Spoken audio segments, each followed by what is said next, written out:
ఈరోజు అనంతపురం అర్బన్ నియోజకవర్గంలో మా ముఖ్యమంత్రి నారా చంద్రబాబు నాయుడు గారి ఆశీస్సులతో అలాగే మా యువ నాయకుడు భవిష్యత్ నాయకుడు ఐటీ శాఖ మంత్రులు విద్యాశాఖ మంత్రి అయినటువంటి నారా లోకేష్ గారి సహకారంతో 32వ విడతలో భాగంగా సీఎంఆర్ఎఫ్ చెక్కులు పంపిణీ చేయడం జరిగింది.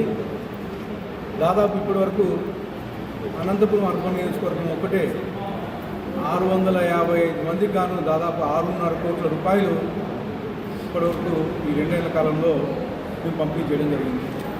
ముఖ్యంగా గత ప్రభుత్వంలో జగన్మోహన్ రెడ్డి ప్రభుత్వంలో 5 ఏళ్ల కాలంలో కనీసం 1 కోటి రూపాయలు డబ్బులు కానీ సీఎంఆర్ఎఫ్ కింద రాలేదు.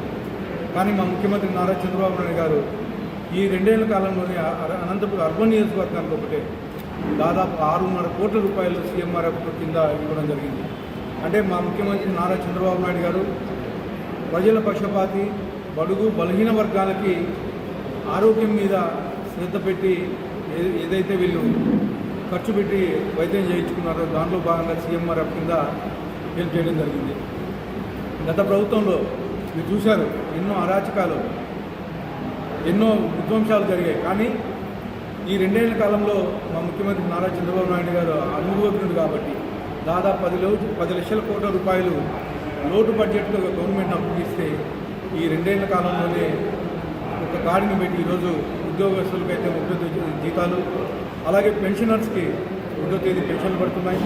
అలాగే ముఖ్యంగా వృద్ధులకి పెన్షన్స్ 3,000 రూపాయల నుంచి 4,000 రూపాయలు పెంచిన ఘనత, అలాగే వికలాంగులకి 6,000 రూపాయలు, అలాగే పూర్తి బెడెడ్గా ఉండే వాళ్ళకి 15,000 రూపాయలు పెంచి 1వ తేదీ సాయంత్రం లోపల మొత్తం డబ్బులు ఇచ్చిన ఘనత మా ముఖ్యమంత్రి నారా చంద్రబాబు నాయుడు గారు. ఇవే కాకుండా ఈరోజు చూస్తున్నారు దేశ విదేశాలు తిరిగి